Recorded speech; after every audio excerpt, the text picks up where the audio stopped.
how are you doing, man? We're getting so close to Christmas. You can almost see it, can't you? And we're on the last day of talking about joy with the Red Letter Advent Challenge. I want you to share the challenge every day. That's at the very end of that day's readings. Let's talk about that in the comments. How cool would it be to have a really just a conversation that helps each other, that encourages us as we're getting ready for Christmas. And maybe we're getting really stressed out. Maybe there's so much to do, and maybe you've gotten to that point where it's like, ooh, I don't know if I'm gonna get it all done. I'm here to say, sometimes it really doesn't matter. Most of the time it doesn't matter. I challenge you to remember 10 years ago and how everything went perfect. It didn't. So here we are, day 19, last day of joy as an emphasis. And John 15:11 is our passage for today. And Jesus says this, he says, I have told you this so that my joy may be in you and that your joy may be complete. So here it is. God wants us to have his joy, Jesus, his joy.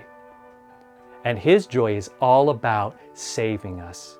That's what brought him joy, right? We often aim, and I know you're doing this. I know I'm doing the same thing. I want my gifts to bring joy, but again, and what I really mean is happiness. But I want us to let's go deeper. Let's go bigger.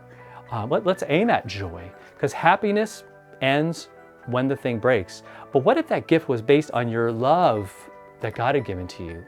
Right? You know that nothing's going to separate you from that love in Jesus, that he bled and died. That's done.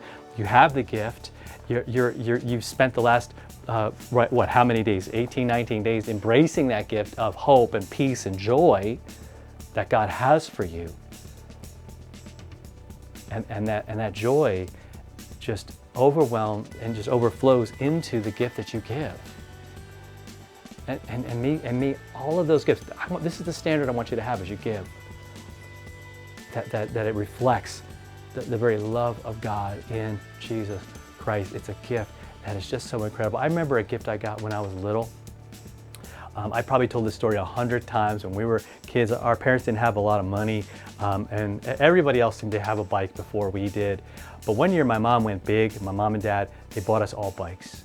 And I'll never forget it, because I didn't deserve a bike, right? I was a rotten kid, man, and I not at all, didn't deserve it, but I got a bike, and that wasn't just, oh cool, I got a bike. I still to this day, it's a picture of what joy looks like, because of how I felt, but that joy was there. Like my mom and dad gave that to me simply because they loved me, and I'm their kid, and they wanted me to experience something. How cool is that? And I'm praying that you can have those moments with your family of absolute joy as you receive something that's, again, not based on how good you are or that you earned it, but really the opposite, where you're so surprised because you don't deserve it. And it's 100% love, acceptance, grace, mercy, and man, someone's just lavishing all of that on you. That's what God did in the cross and the empty tomb. I want you to know that, embrace that. Let's have a conversation about that, or maybe the challenge from day 19. And again, my hope and my prayer is that joy that Jesus has just fills you today. All right, have a great one, and we'll talk to you next time.